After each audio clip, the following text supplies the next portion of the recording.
Our next speaker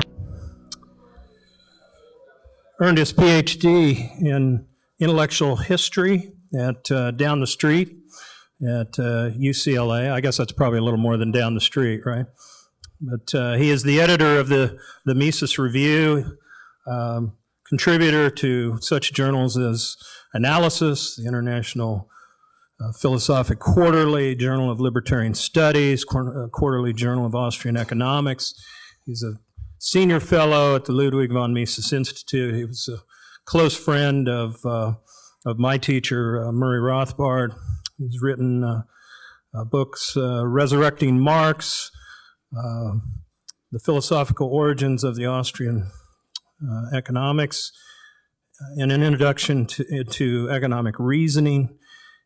He is the editor of Succession, State, and Liberty, and he wrote a book on Murray Rothbard, The Essential Rothbard. And today he is going to talk about the 5 best books on the current depression. Please help me welcome David Gordon.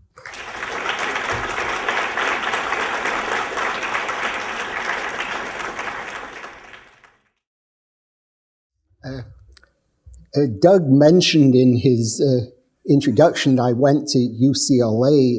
Of course, this is a branch of the University of California, just like Berkeley, where Peter Klein attended. When I went to UCLA, they used to say the difference between UCLA and Berkeley is that UCLA is fun, but Berkeley is a riot.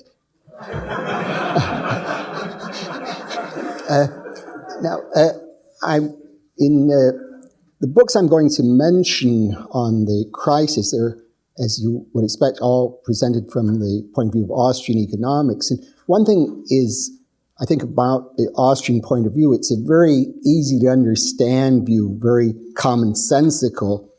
You can readily grasp it. It's contrast to the prevailing views like neoclassical or Keynesian views, which are very difficult to understand. These neoclassical or Keynesian views remind me a bit of what H.L. Mencken said about metaphysics, that it's almost always assertions of the unintelligible supported by appeals to the incredible.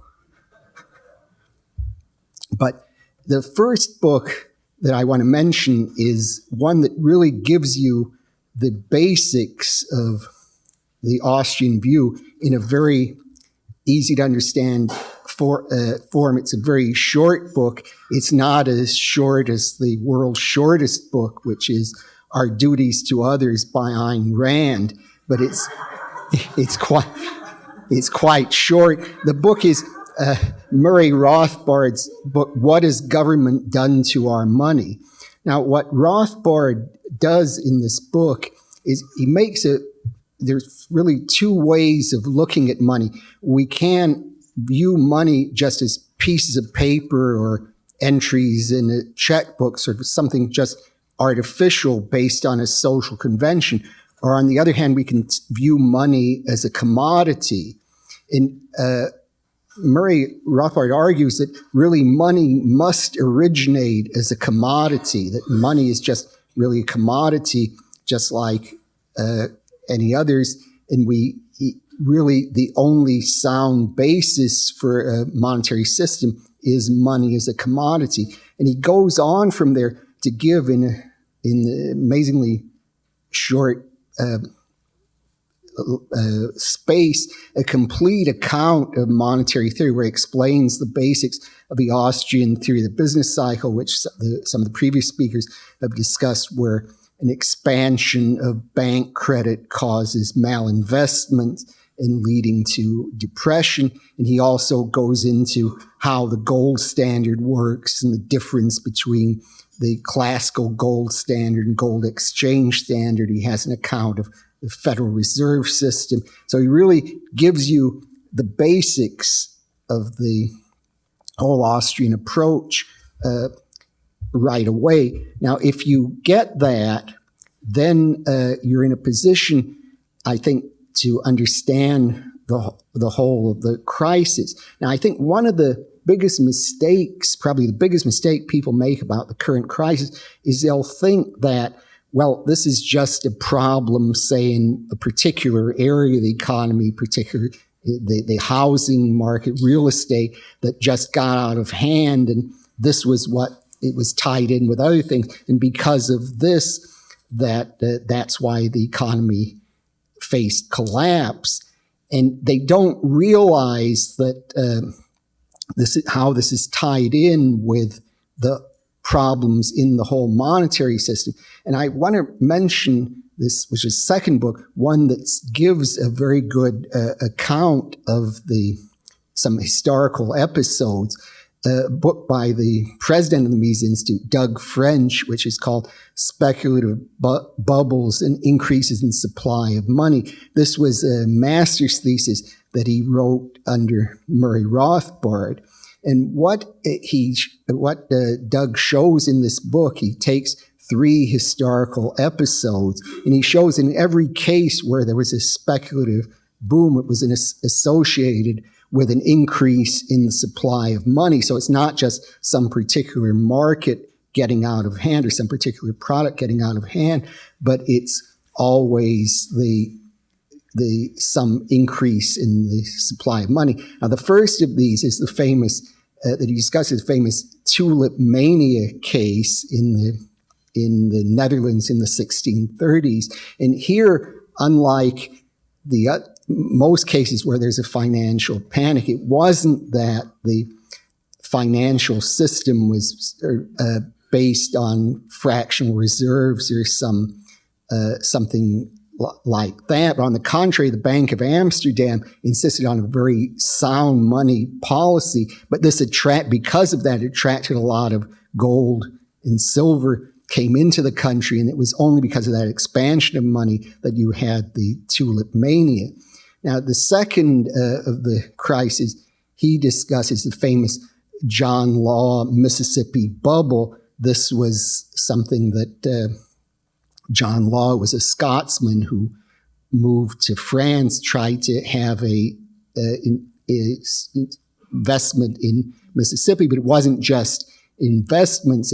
He wanted an expansion of the money supply based on land grants. He tried to put this into effect at first under the last year's Louis XIV. You remember, Louis XIV was the longest reigning of any European monarch. He was king for 73 years. He became king when he was 5 in 1643, and he kept on for 73 years, which is, I hope, longer than we'll have Obama with us. And then John Law was much more successful under the regime of the Regency, Louis XV, who came right after that. So again, we have this idea of the speculative bubble depends on the expansion of the money supply by the state. So it isn't just a bubble in one area, it's that the government is involved. And the same is true in the third crisis that Doug discusses, which is the South Sea bubble in England. Now, I want to turn from that to another historical book, which is also by one of our speakers. This is Bob Murphy's book, A Politically Incorrect Guide to the Great Depression and to the New Deal. Now, Bob has been involved sometimes in criticism of Paul Krugman, who's an economist with very different views from the Austrian views. Paul Krugman is what I would call a quantum economist, which is you can't understand him and his position at the same time. Now Krugman has written a number of books, popular books that I'm not going to recommend, but I only say of those books that they fill a much needed gap in the literature. Now, you'll get that joke if you think about it. So the book that, what I think is very important in Bob Murphy's book that he demonstrated in his talk today, he has a very strong gift for apt analogies. For example, one of the claims of the Keynesians is that if we let the price system work during a depression where prices would be lower, that business expectations depend on how they think what prices will be in future. And people will, if prices are allowed to fall, then people will just not invest because they'll be afraid that prices will keep falling and will just get caught in kind of a downward spiral, ever going downward. And Bob points out, well, he compares this with say in selling computers, people have good reason to think that in many cases that prices of computer equipment will go down. So if they waited to purchase computers for several months, they pay a lower price. But this fact doesn't have the effect that nobody ever buys computers. So similarly, here there's just an appeal to this notion of a downward spiral that's not supported. And in the book, he shows how the policies of the New Deal and the Herbert Hoover before really impeded the recovery from the Depression. They just made things worse, say by under Hoover artificially keeping wage rates up, which of course caused unemployment because the employers are not going to hire people or won't keep people on payroll if they have to pay them more than the marginal value product of what they're working. So this was the notion was Hoover and Roosevelt has, well, you have to keep purchasing power up, but this completely ignoring the price system. And one feature also that Bob Murphy has that he's very good at puncturing a conventional myth is that people say, well, Roosevelt got us out of the Depression and eventually with World War II because of the big spending in the military. But as he points out, again, here following Robert Higgs, that isn't true at all, that World War II didn't result in prosperity. I mean, it certainly ended unemployment, but if you compel millions of people to serve in the military, that's hardly ending unemployment in any desirable sense of that term. Now, the next book actually deals with the concrete details of the current crisis, and this is Meltdown by Tom Woods. And what Tom Woods does, he's has a remarkable ability here that he can explain the Austrian business cycle theory, even fairly technical details of it, in very easy to understand language. And I think a point that he makes is very valuable.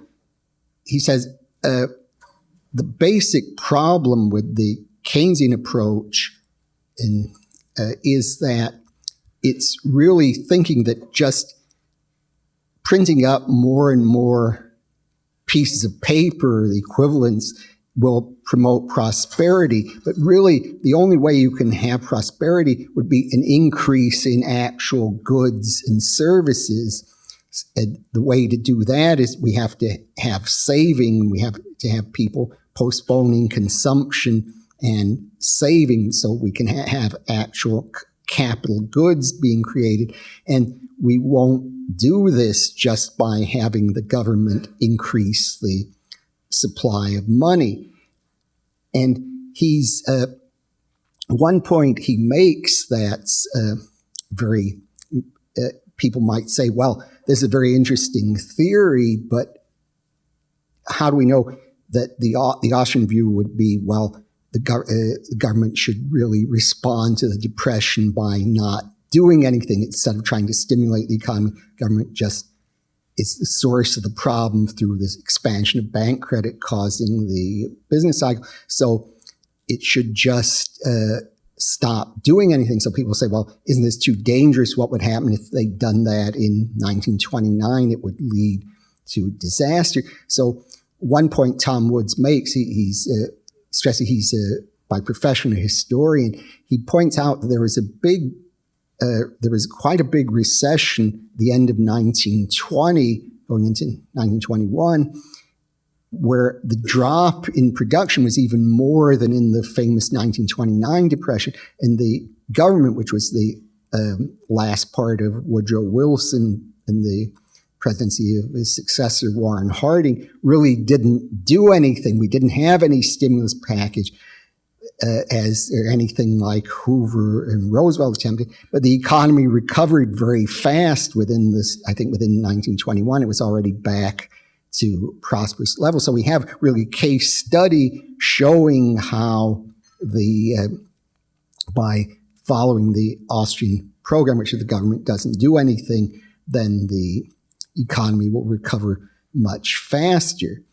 Now, given this Austrian analysis, the question naturally arises, what, if anything, can we do about all this? And here I think I want to suggest the last book, which is End the Fed by Ron Paul. Of course, Ron Paul is really a heroic figure. I think he'll be rated in future history, one of the greatest people ever to serve in Congress. And what he says is, well, since it's the Federal Reserve System that's causing all the problems, the obvious solution is to get rid of the Federal Reserve. And he proposes, as a first step, we should have an audit of the Fed. And I saw there was one quite well-known economist, Robert Shiller, who was asked to comment on this. Shiller is the author with George Akerlof, a book called Irrational. He wrote an earlier book called Irrational Exuberance. He's an author of another book with George Akerlof, a very influential economist. He was asked, well, what about this proposal to audit the Fed? And he said, oh, well, that wouldn't be a good idea, because if people did that, then they might get the idea of abolishing the Fed altogether. Of course, we wouldn't want that.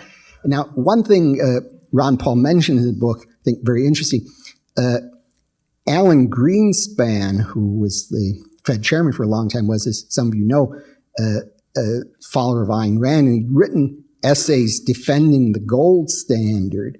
So Ron Paul asked him, well, do you repudiate it? I said, no, he still endorses that. So then Ron Paul said, well, how can you support what you do now? And he said he thought that as the head of the system, he could try to do just what they do under the gold standard. He'd try to do the same policy. So sort of here he's thinking himself as some sort of super brain who was able to imitate the free market. And of course, he didn't do that. Now, those are the 5 books I mentioned. I just wanted to conclude with mentioning one other book, if you'll allow me. It doesn't deal with the crisis, but I think it's a very good one just for getting a perspective on the free society. And this is the Inclined to Liberty by Lou Carabini, who's sponsoring our conference. And this shows, I think, the fundamental flaw in all these government programs, that people don't want to take responsibility for their own decisions. And it's only by acceptance of individual responsibility that we can hope to solve the financial crisis. Now, all of the books that I mentioned are available for sale outside. With Lou Carabini's book, you don't even have to do that. It's right there at your table. So I urge everybody to read that and the other books. Thank you.